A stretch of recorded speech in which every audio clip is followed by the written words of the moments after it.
Oh, we're live. Hi, Summit. Welcome to Venture with Grace. Hey, Grace. Nice to see you. To start with the show, I feel like to start with the show, I would love for the audience to get to know you a little bit more. You are originally from Australia, and you are here in the Bay Area because of your just passionate about the entrepreneurial ecosystem. And prior to 1984, you have worked at Bain Capital and like AngelList and like UBS. Why don't we start with, I feel like there's like two of your core experiences that I feel like are super interesting. One's like at Angelus, and then the other one's like in Bain Capital Venture, you like invest in like over 50 seed funds. Yeah.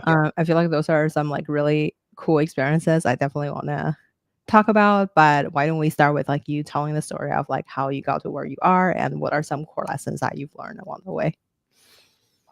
Yeah. So you pretty much summed it up. I grew up in Sydney, was working back in finance for a few years and liked it, but didn't love it. And then was thinking about what to do next. Learned about the world of VC and got pretty hooked on it, and thought this is definitely what I want to do with the rest of my life. And so, yeah, I packed up my bags about 7 years ago and moved to the Bay Area. And just wanted to work investing in startups, working with startups, just anything to do with that industry. And yeah, I've been here ever since. I've invested across a bunch of different funds now. Most recently, I'm at a seed fund, 1984 Ventures. I've been here for about 3 and a bit years. Prior to that, I was at Bain, which is a multi-stage fund, and I was doing a mix of early stage investing and early stage fund investing as well. And yeah, look, it's been interesting, the learnings over the course of 7 years here, which is actually quite a long time, I would say, in tech. Back at AngelList, I think the main learning there was the power of network within early stage investing. And so there was just a built-in network of people running syndicates, which are like one-off deals, people managing small funds, LPs investing in those deals. And so just by being in the thick of the action, I noticed how deals came through people's networks. And so building out that network became a pretty important pillar of eventually going on to become a venture capitalist. And so I think that's one thing that I learned from being there, and I essentially got a pre-built network out of just doing my day-to-day job, which is really interesting. Totally. And then Bain, I was there for about 3 years as well. As you said, I was running a seed fund program, which was investing in seed funds as well as investing in seed stage companies. And the reason Bain was doing that was because it was a sneaky way to get deal flow. You as a Series A firm, you're always looking for the great seed stage founder to hopefully preempt a round in. You don't want to get into the really competitive Series A kind of processes that 10 firms offer term sheets. So that was a really interesting element of the role at Bain, was to kind of cross seed investing and seed fund investing. But what I would say, other than building out my personal network further by managing seed funds and becoming friends with a bunch of seed fund managers, was seeing what a Series A firm looks for at Series A.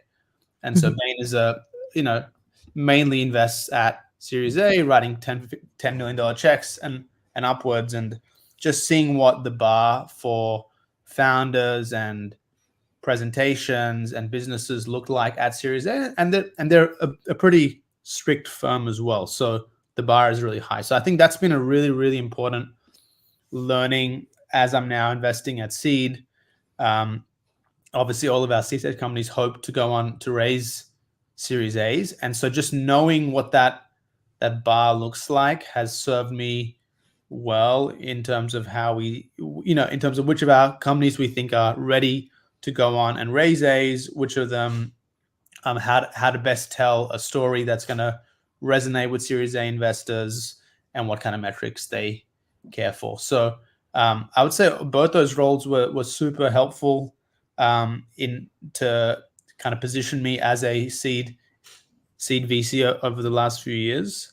And yeah, now happy to tell you more Mhm. about my existing role as well, if you like. Totally. I think like before we jump into the existing role, one thing I thought was like really interesting is like when you invest in like over 50 different seed fund, I guess like which fund do you feel um like I guess not which fund, but like how do you like select which fund to invest in or not? Since like I feel like nowadays there's like thousands of funds started last year in the seed or like pre-seed stage, and especially super early. I feel like also, and like what do you think makes a good seed fund um in general? Yeah, I think as you say, there's been an explosion in the number of seed funds over the years. Even 3, 4 years back, there was a lot of seed. There's probably more back then, actually, because it was easier to raise funds than it is right now. Um, and there's various ways you can cut what Series A firms call scout programs, and that's what Bain is Mhm. also doing. One approach is to focus on operators, people that currently work at tech firms that have really nice personal networks but have never really invested before and don't have the cash to write checks. So you can kind of give them small funds and they can invest in their friends that are leaving companies.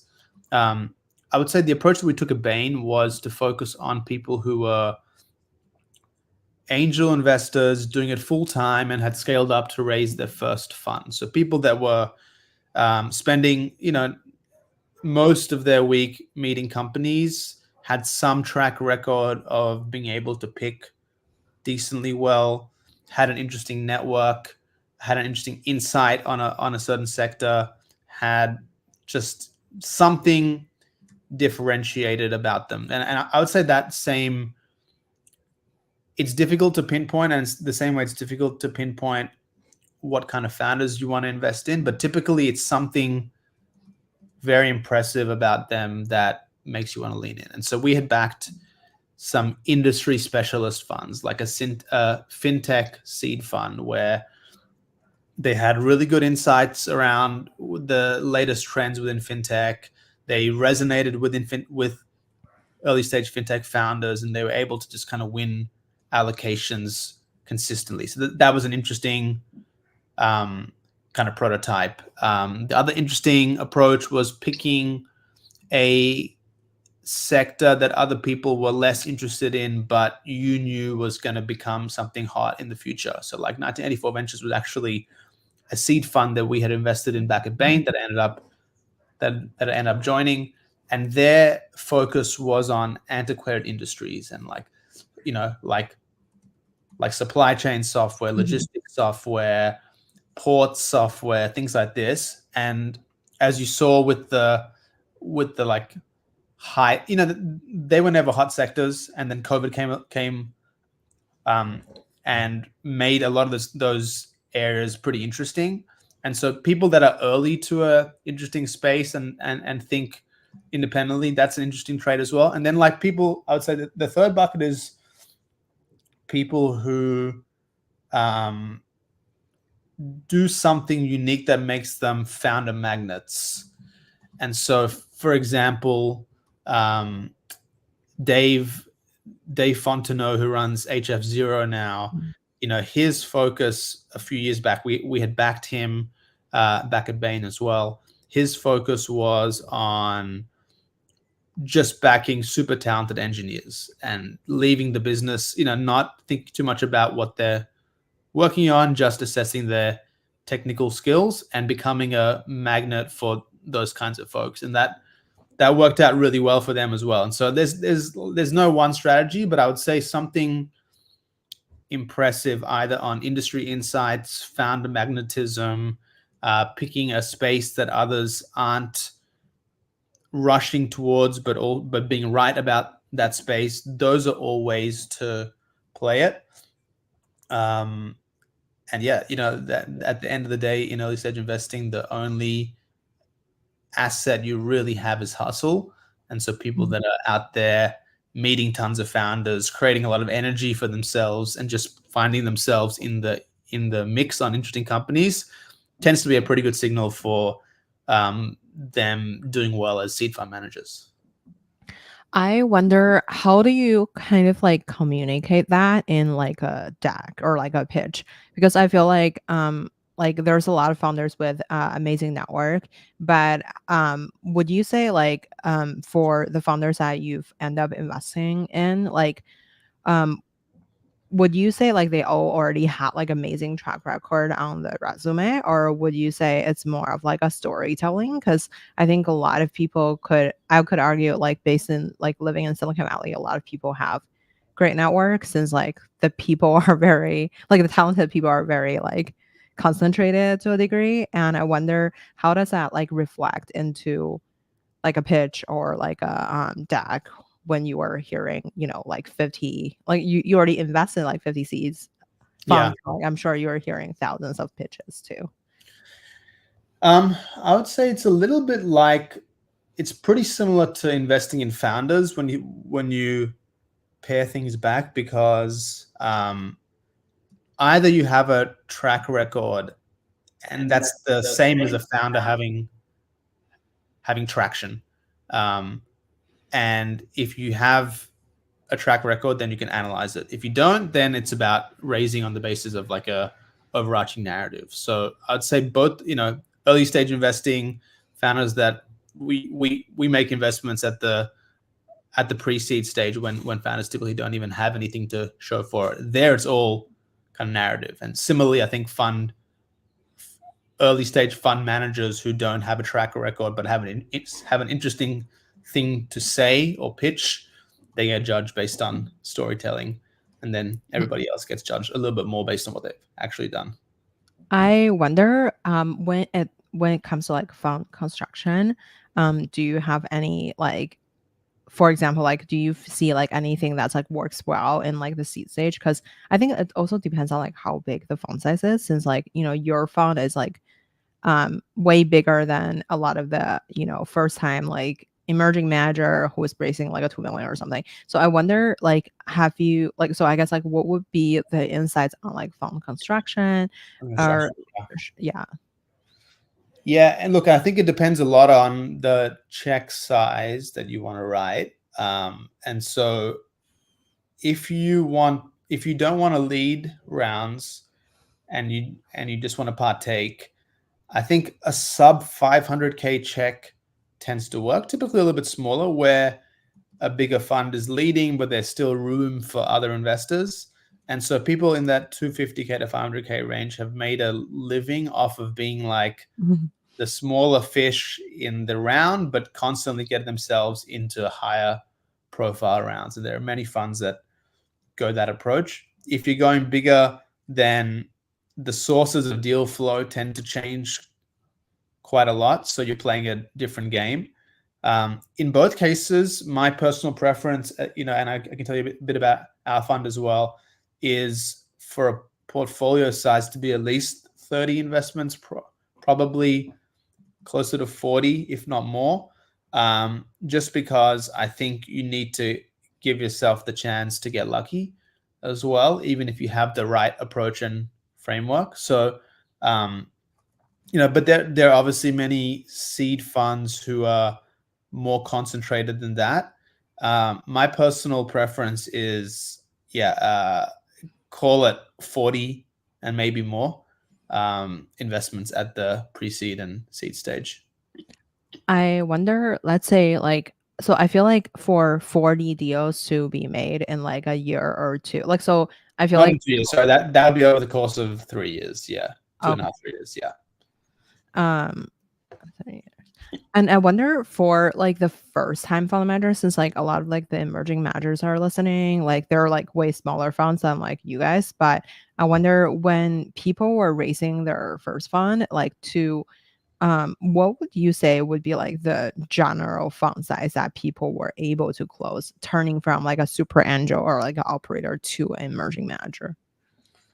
Yeah, and I think I would say that 2021, when I was doing it, Mhm. was one of the easiest times to raise funds, and right now is one of the hardest ones again. So Mhm. this advice is probably colored from a few years ago. Mhm. I think a sub $15 million fund, if you come from some kind of network, you have something differentiated to say you have experience within Silicon Valley, I think tends to be doable. It's pretty difficult to get to like a $30 million first time fund without like a serious anchor LP. So yeah, in the $5 to $15 million range, I think is more doable for first time folks. But that even assumes that you come into the game with a bit of a network and some folks are willing to back you early. I wonder when this will be my last question before we jump into your fund. So I wonder, like, in terms of like a landing anchor LP, like, so I feel like it's easier for people to go out there and then getting a lot of like 50K checks, but it's harder for them to land like someone who like, deeply believe in them or something. I wonder if you have any suggestions on like how people should like navigate the route to like getting an anchor LP. I think for the smaller funds and for the first time funds, it's not something to expect to have happen. So I would actually say that for first time fund, wrangle together friends and family money, try and get institutional venture capital funds like Bain that invest in pre-seed and seed funds, and there's many funds that do something similar. Focus on family offices. I think rather than spend your time hunting whales, I think it's probably unlikely. Many institutional anchor LPs do not, as a rule, even invest in fund one, sometimes not even fund two, sometimes not even fund three, or like sometimes they only get started within fund three. So it's not something I would advise to expect in fund one. Totally. I wonder, okay, so let's talk about your experience at your current fund. So, you joined back in like 2021, and then like now it's been like 3 years, and then you're a partner here. I wonder, what was your growth journey like, finding the portfolio companies? I guess like since like you mentioned about like you guys invest in the antiquate industries, and I wonder from like a deal sourcing perspective, like where do you source these deals? Would it be like people who are working at, let's call it like a car factory, and you would Right. like just like try to understand how do you kind of like full stack wise like improve like a different part of the journey of that factory? Or would it be more of like hunting down people like leaving Apple, like who is like creating a company there? I guess what is the sourcing process look Yeah. like for the antiquate industry? Yeah, and maybe I'll take a step back before answering as well. Like the antiquated industry stuff is, it's actually a very broad definition. I would say that Mhm. any legacy industry, construction, real estate, labor marketplaces, healthcare, open source software, even. So we actually treat it really broadly. That's the first thing. The second thing is that you know we're very much laser focused on finding people that can build multi-billion dollar companies. So like these people typically, in our opinion, um, need to have had entrepreneurial experience, either growing up or actually having started previous companies. We generally are pretty tight about where they've worked in the past. Have they seen what great looks like? Which is like, have they worked at a great company and seen what shipping fast looks like? What high quality teammates look like? Kind of knowing the bar, I think, is a really important element there. And then three, we care about people that know how to ship. So this is not, I would say the profile of founder is very much similar to people building regular enterprise software as well. It's people that have worked at Uber, that have technical skills. It's people that have worked at Ramp. It's people that have worked somewhere great, done something impressive, have a history of building. So that's the profile. In terms of where we source deals, gosh, this is like I think every VC would agree that it's an everything works and nothing works kind of approach, where you've tried a certain style. Maybe you've done data-driven sourcing. You've scraped LinkedIn, and you found somebody great. That works for a while, but then everybody else starts doing it as well. So that's one bucket that we use, but we don't expect to keep working over and over again. We obviously source from our own personal networks as well. Of people that we previously worked with, the people that we know are great, that come to us. That probably accounts for maybe 10% of our deals, including some really good ones. But like, once again, that's a short list, right? You don't have 50 friends that are super high quality that are going to go off and start companies. The third bucket is people who our portfolio founders recommend to us, friends of theirs. So obviously, as our own portfolio grows, we get access to more of our portco founders' networks too. So we're always asking our existing founders, hey, do you know anybody great starting a company? And obviously, if we have a good NPS score with our existing founders, they also naturally recommend us to their friends. That's worked well. What else have we used? I would say AngelList. I'm part of a bunch of syndicates. I kind of keep track of some deal flow there. One of our best deals came from a cold inbound, actually. Mm-hmm. In 5 years, we've only done one cold inbound deal, and it's proving to be a really, really great investment so far. Mm-hmm. So it's made us all read every cold email that we get, which is a lot every week, but sometimes there are diamonds in the rough there too. What else do we do? We obviously network with other seed fund managers and pre-seed funds. Sometimes they loop us into their deal. Sometimes they, pass on deals. That funds pass on deals for various reasons. Even when they like a company, it might not be a fit for the funds like strategy. It might be too large of a check for them or too small of a check for them. It might be in a sector that they don't really invest in. They might be raising a new fund and not have enough capital to invest right now. So sometimes the kind of peer seed fund deal flow is interesting. And then actually the other bucket that's interesting on that note is deal flow from typically multi-stage funds, people, mid-level people there who are really, really excited about a founder or company, but for some reason or the other, the firm doesn't do that deal. And that happens a lot, just because they do so few deals. But that person is really jazzed on that company and says, somebody has to invest in this company. I put in all this effort to source it and diligence it, but like, we're not doing this. I'm just so angry about this. I'll tell one of my friends about it just so that they can act on it. That's been a really great source of deal flow, because I think just because a multi-stage fund passes on a seed deal is not a ton of signal.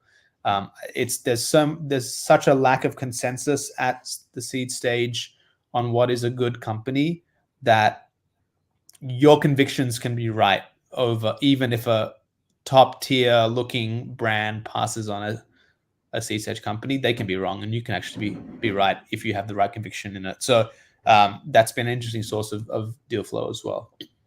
I wonder, I have a couple questions there. One is so when you were figuring out, let's call it like a Uber or X Stripe people left their company. I saw that in your blog. You mentioned about these as like examples, right? Like a fast growing company, figure out how to they should know how a fast growing company look like, kind of thing. But if they're creating something in the antique industry, they coming from an Uber, or they come from a top tech company, they probably don't know the industry or having distribution channel in that particular industry. And I wonder, how do you kind of evaluate if the person can really just pull it off?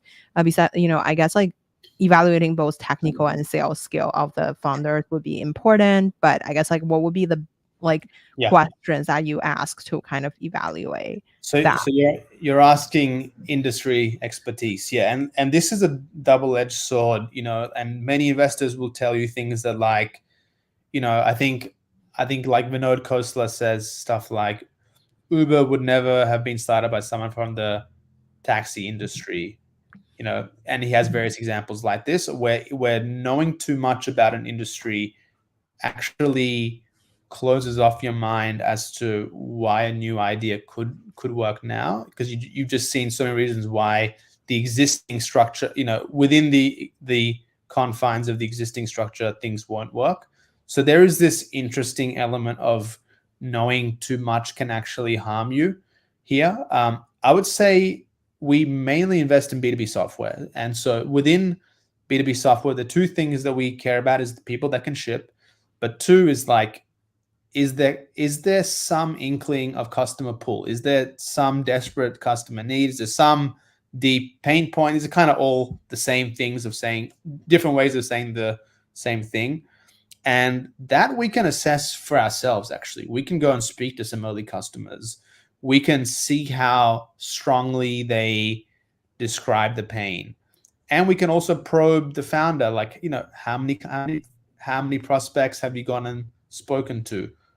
We can analyze the insight that they have about why the business should be started now. We can ask them, hey, like, this thing has never worked in this industry before.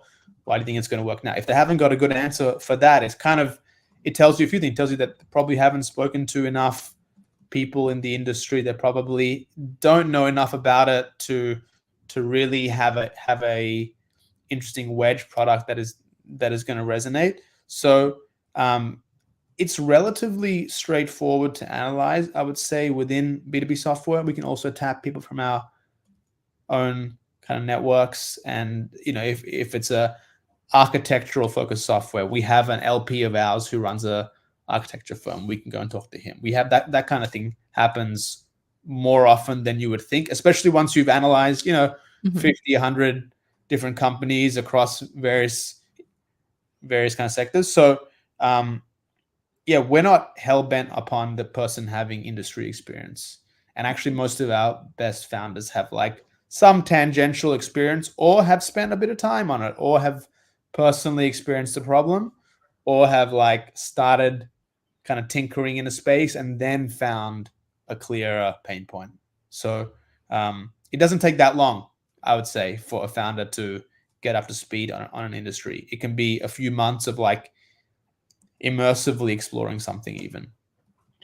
I wonder, so when you are putting together the strategy for your fund, and I wonder like what's your thinking framework on, like, I guess, why don't we start with like how does the money flow in the antique industry, and like what do you think is things that can be disrupt and what is not? And like, yeah, since like I saw like some of your portfolio, like it's ranging from like just like various different sectors, I guess, how do you spend your time on like mapping the space? Yeah. Or do you just like go after like just like, I don't know, like Yeah. screening the founders and then like kind of like go with whatever the founder or like building kind of thing? It is actually, we've explored all variations of this topic, and the go with the flow approach actually works better at the seed stage rather than having an extremely, I'd say, like detailed, overarching thesis. The reason often is that if you do the market map, it's a bit backwards looking sometimes. It's not the worst thing to do. It can tell you that there's 20 companies in a space when you only thought that there was two. That can be a useful, piece of information. But I would say that reacting to the quality of the founder's insight, and the quality of the depth of the pain point, and then also the value proposition of the proposed solution, tends to be a more important way to look at the world than to have a top-down thesis on a certain space. Because, like, honestly, the world moves too fast, and if you were really focused on fintech investing, which was a really interesting place for a few years, it's now totally out of fashion. And you were like a fintech expert. Are you now not going to make any fintech investments? So I think there's a bit of a danger at the seed stage for being too specialized, but being nimble enough and knowing a little bit about a bunch of different things is important. Two is like we're constantly stuffing our brain with new information, like learning about trends and like hearing about things, asking friends within industry about things that they're seeing. So like we're constantly putting ourselves in a spot to hopefully be lucky and have that and then also resonate with the founder's insight when we hear it. But just to give you an example of a company that we invested in where like thesis driven investing would have led you to the wrong outcome. We invested in a company that sells software to auto body shops. So like car repair shops, body shops, calibration centers. And they found this problem by building a different business within the space and then pivoting the business when they met a certain customer profile that was essentially saying, please build this thing for me. And so I would say the customer led them to the problem that they're solving. The problem that they're solving is that modern cars all have sensors on them. So like a lane changing sensor, reverse parking sensor, all these kind of sensors that are on cars. And whenever now those cars get hit, the sensor has to be calibrated. And there's this whole new thing that body shops have to do, which is like calibrating sensors. And that involves reading manuals. It's different for every car. There's hundreds of thousands of permutations for this thing. It's not a straightforward like document that you can read and then you can go off and do it. So pretty amazing use case for large language models because it can absorb a bunch of information quickly and spit out an answer.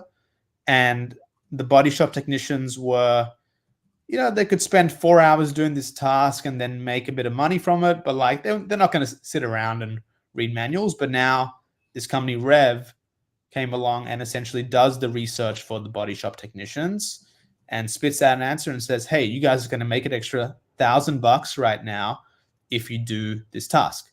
And so now they've taken the like research task off of the hands of the techs, and now the body shop technicians can just make extra money. So the value proposition is make more money. And that generally works in any industry, irrespective of how much they like to try software versus not. And I can tell you that nobody in the body shop land tries new tools for the fun of it, right? This is not what they do. So, but if you promise them that they can make more money, they're going to use this tool. So we would never have found this sector, and even if you did the research on this space, you might think that the market size is too small, but actually the market size is going to grow massively because every car is going to have sensors on them in the next few years.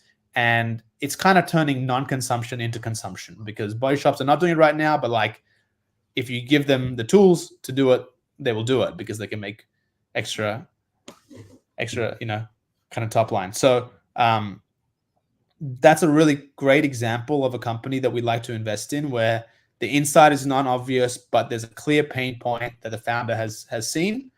They know how to build software, so we don't have to worry about that side of things.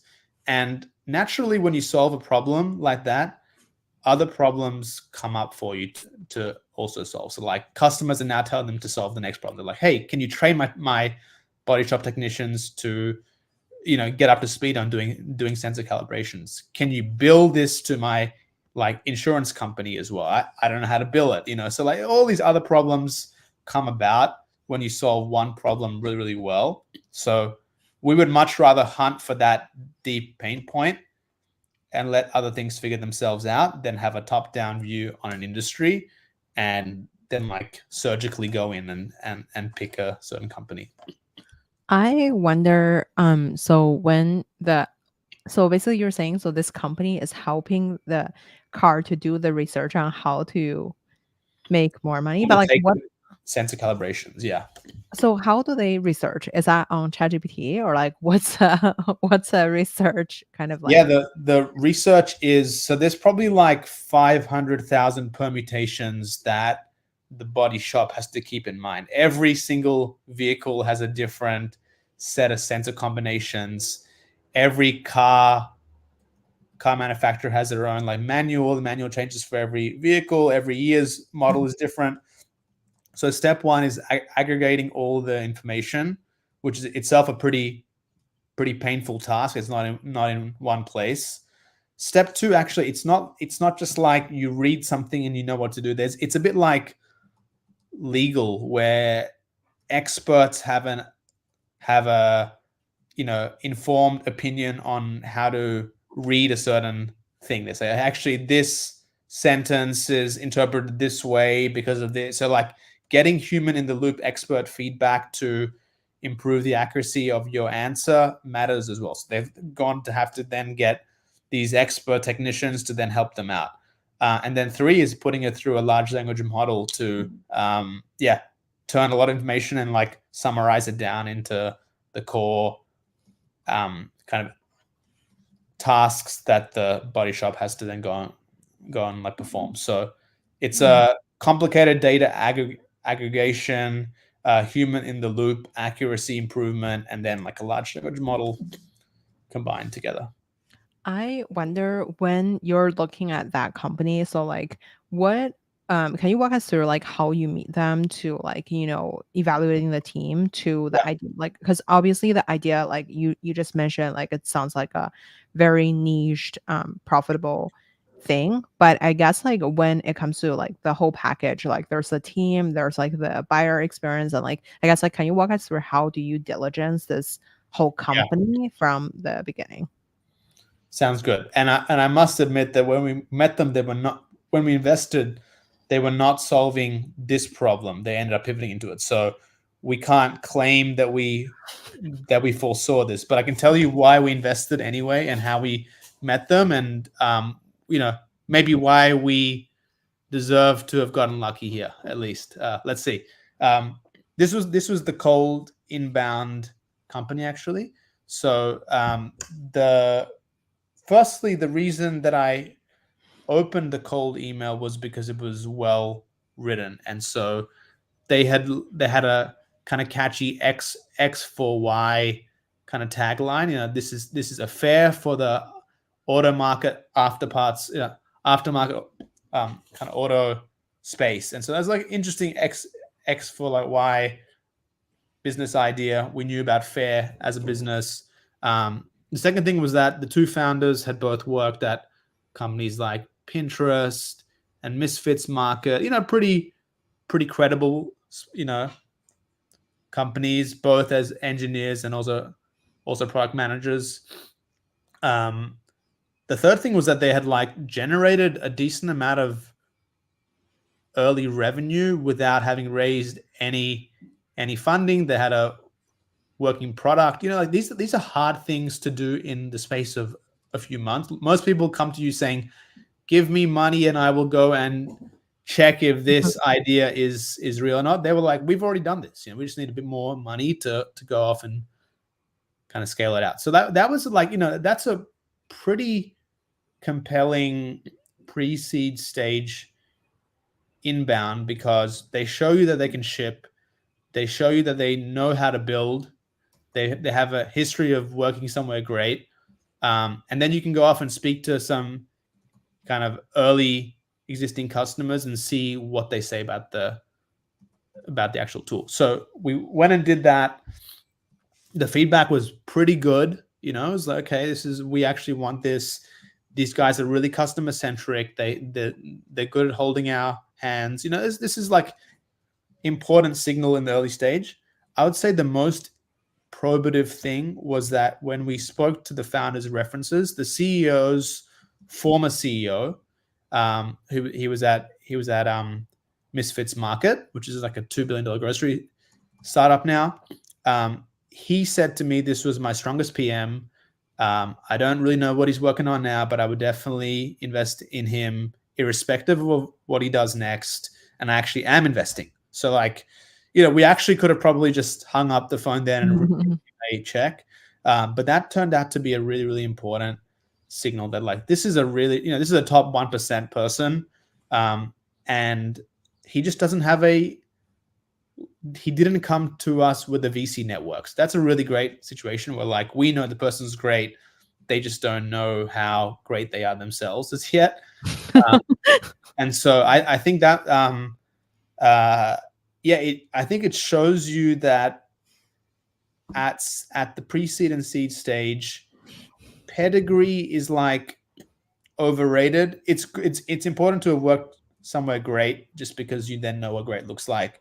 But how your previous boss thinks of you matters a lot, and what you're able to show people in a short period of time rather than just tell. They weren't extremely good storytellers. They would mainly like, hey, look, we've just built this thing that's generating like 100K of monthly GMV after four or 5 months, and like these are all the kind of signals that early stage investors care for, is like somebody that can actually get something off the ground 0 to 1. And that's a very rare thing to be able to do.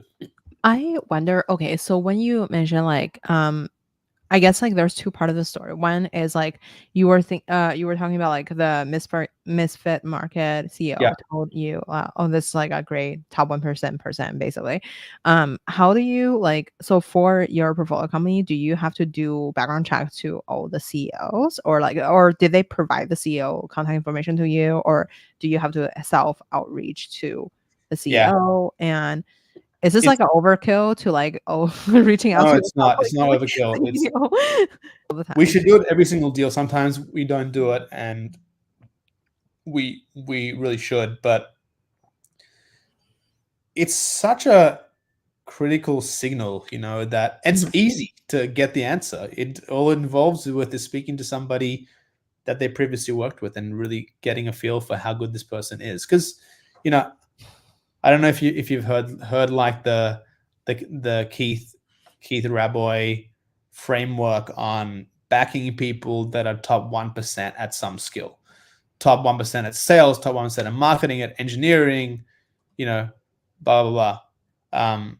I think I that, and his idea there is that like it's so hard to get something off off the ground that like unless you have some supernatural skill set, you're probably very unlikely to do so. And I think the reference call here uncovered that this guy was a top 1% operator, and so mhm, had we not done that, we wouldn't have known that. And maybe some people, other firms who made the company didn't bother doing it, and were like, it doesn't sound that interesting right now, and whatever. But like those kind of people tend to find great problems to work on as well. That's part of what being a good founder is finding a good problem to work on. And so the reference calls are critical. Obviously, the person giving you the best possible reference is your previous boss, the most recent previous boss raving about you, and a founder can give you that person or they cannot give you that person. That tells you something as well. But you can, even if they don't give you that person, you can go off and speak to that person. You can just go and see on their like LinkedIn profile who their previous boss was, and then go and reach out to them and ask them for a 5 minute chat. Usually you can get on the phone with them. So doing it, I think, uncovers that kind of information that, it might not come through in a pitch. Most likely you meet someone 2 or 3 times before making a, seed stage investment. It might not come through in that pitch, but the person's previous boss will tell you, hey, and you can even ask them, you're like, is this the top 1% person that previously worked for you? People won't lie about that and say yes when they mean no. And people will also, even if they don't answer that question, they'll probably answer without even answering. They'll be like, this person was pretty good. Everyone will say broadly nice things about previous people that they worked with. But if they don't say anything extremely positive, the lack of that can also be signal. I wonder, I have a couple questions there on the background check.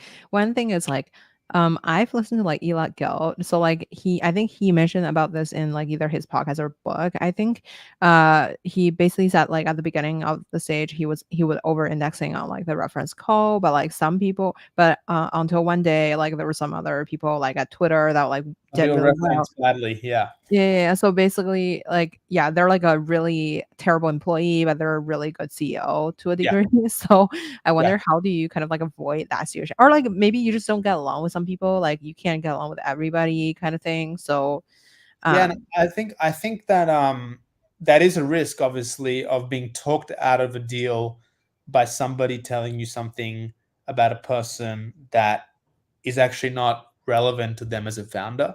And yeah, I think the whole not a good employee but a good founder, like only likes to solve problems that they like to solve, that they like working on. Like you have to be able to figure out the signal in some of those, in terms of why people liked and disliked somebody in the past. So yeah, it is a little bit risky.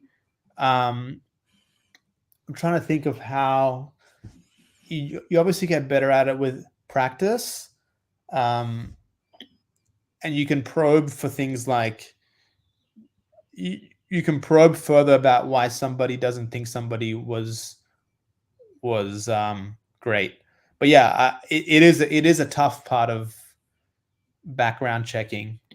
You can hear something that turns you off, mm, when if you didn't hear that, it would not otherwise you would otherwise have been pretty positive, and the person's read could be wrong. I wonder, okay, so another question is like, would you circle it to like later stage investors? Why or why not? So for example, I feel like I chatted with a lot of like emerging manager or like LPs. A lot of people's benchmark on judging if a fund is like well performed is like, are they gonna have full on check from like the tier one VC firms? Um, like how would you like do It's a a great quick question. It's a Oh, great question. sorry.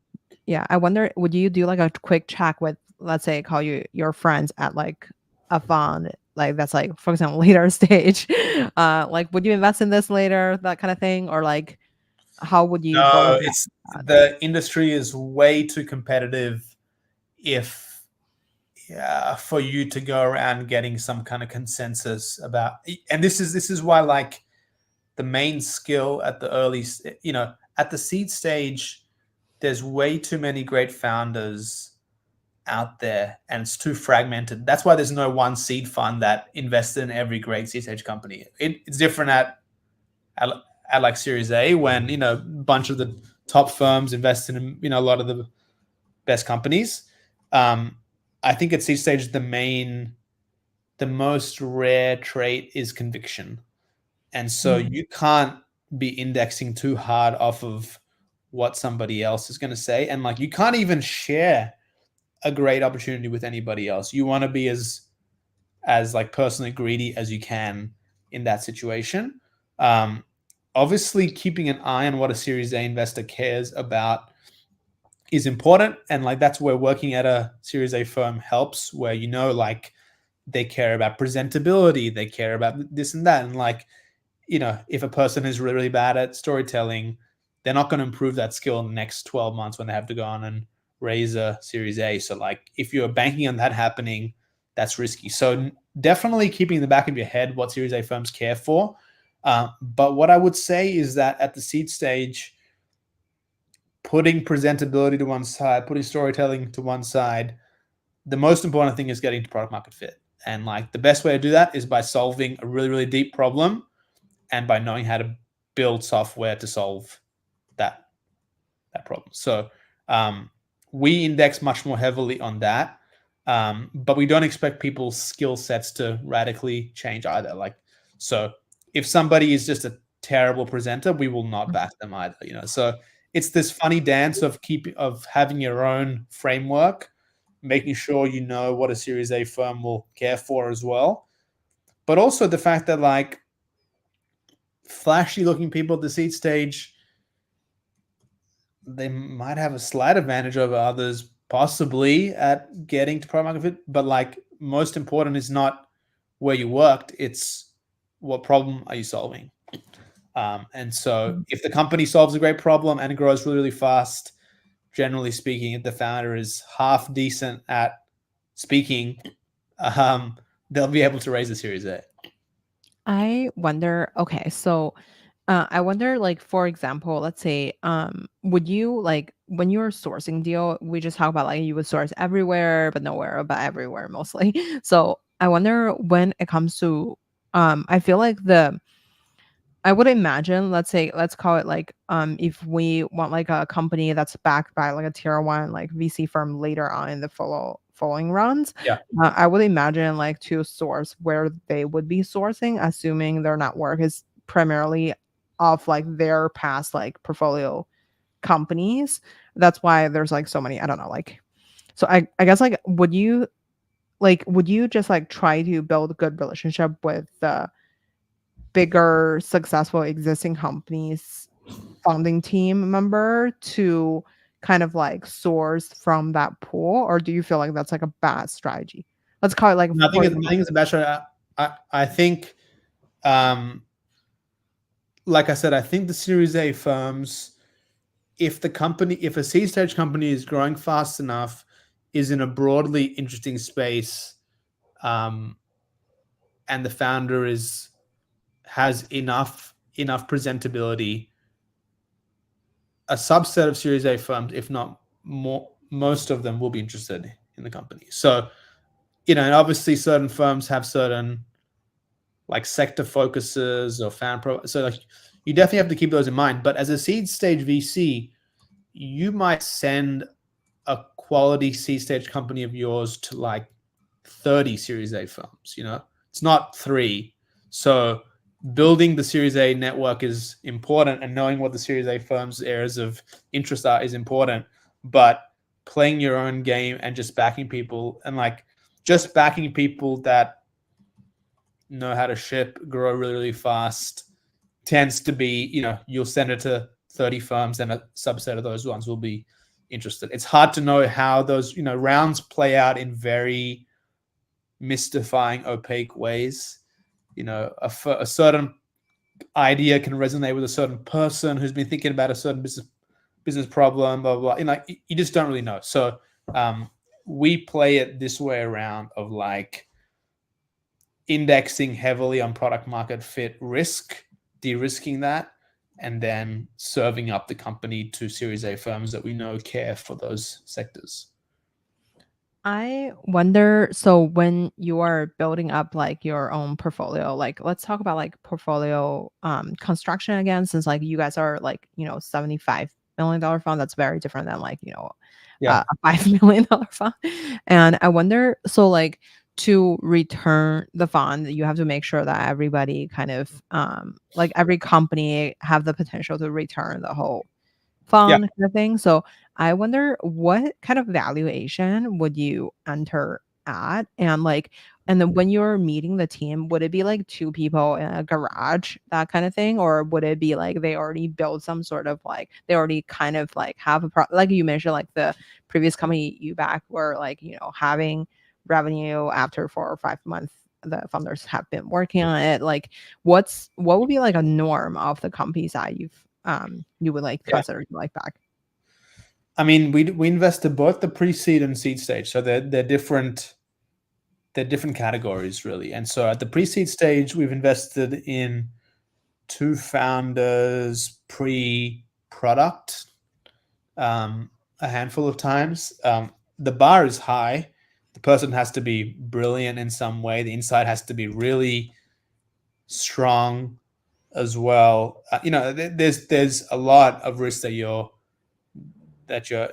end up taking there. I would say the valuation for pre-seed deals is like between $7 and $10 million post money. So that's probably where it is. And then for seed stage companies where they're a little bit further, along, maybe they don't have a ton of revenue, but they have some inklings of early revenue up to maybe 500K revenue. Valuation would be like $15 to $20 million post money safes typically. And so and then in terms of the fund math, at a $75 million fund, we assume that we're going to be diluted by half. So if we start with 10% at exit, we'll own 5%. So 5% of a $1 billion company is 50 million. So that's 2/3 of the fund return. So, it has to be, it has to at least hit $1 billion. And when we may not own 10% upfront, we own a little bit less than that sometimes. So yeah, I would say the low billions is what is needed for a fund of our size to have a fund returning investment. Yeah. And then portfolio construction wise, like I said, about 40 or so companies. We do like 2/3, 1/3 first check versus follow-on capital. And we might even push that up higher to be nearly all first check and then very little follow-on. In this market, it's difficult because the bar to raise a Series A is higher. So more companies need to be bridged. So it is prudent to save a little bit of more money for those companies because it takes a bit longer. But at the end of the day, you want to only really be investing more money in your winners. It's hard to know at the Series A stage typically which ones your winners are. Even if they look good at Series A, it doesn't necessarily hold. So some fund managers do things like we invest a little bit in everything, or we don't invest in any of them because we don't know. And so we like to maximize our upfront check. And so we're kind of a bit more in that bucket of like, we don't really know at Series A stage which one's going to work. We do sometimes feel very strongly and we do try and invest there. But we try and optimize for owning as much as we can out of the gate, and then, thinking less about the follow-on check. Is the valuation when you invest in them or like a fix? Let's call it like a 10 million or something. Like, is there something like fixed that you have in mind, or like would it be case by case? It's case by case, but we are aiming for certain ownership, right? So like we can flex the check size a little bit if the founder, sometimes the founder is raising a $4 million round and they don't want to, sell more than 20% of the company. So that'll be 4 on 20, maybe they're raising 3, that makes it 15. We want to own, maybe on a 4 on 20, a $1 million check from us only gives us 5% ownership. So maybe we'll increase that check to 1.3 million in that case. Maybe for the pre-seed round, which is on a $10 million valuation, we own, instead of putting in a $1 million check, we put in $750K. We own 7.5%. So like those are the kind of crude math that we do. It's all pretty basic math, to be honest. It's not some complicated thing. The price is set by just some, how much demand the founder has. And I would say that like the hotness of the round at that stage has little to no correlation with the overall company's performance. So in several cases, the non-hot looking pre-seed stage company has gone on to do well. Totally. I wanna be mindful of the time. I'll have one real question and then like a 1-minute fire round if it's okay with you. Or do you have a hard stop? I do have a hard stop, but I can probably go for 2 minutes. Yeah. Okay. Yeah, let's just jump into the fire round. So what's your favorite book? My favorite book, gosh, it's been a while since I read something interesting. Oh God, I haven't got one that comes to mind, sadly. Who made the biggest impact in your career? Probably my existing business partner, Ramy Adib. I think he has incredible instincts as an early stage investor that comes from, a part of that can't be taught, but he was also a founder. He was also a VC. He was also a executive. He was also a software engineer. Typically something in his background resonates. And so just getting to spend time with him as he analyzes companies has been a really difficult to replicate set of insights that I didn't even get when I was at Bain. So I'd say him. Who would you invite to your dinner party? Dinner party. Look, I've been watching a bit of a bit of tennis recently, so I'd probably say Roger Federer. Where can we find you outside of work? Outside of work, I've got a 1.5-year-old daughter, so like walking around in the park with her is probably what happens every single day. Amazing. Yeah, I have a 10-month-old. I can totally relate. I feel Uh-huh. like it's fun, but also like a lot of work to like make Exactly. sure they're thriving. But anyway, Summit, thank you so much for coming to the show today. Not at all. Thanks for having me, Grace. Appreciate it. Let me quickly end stream.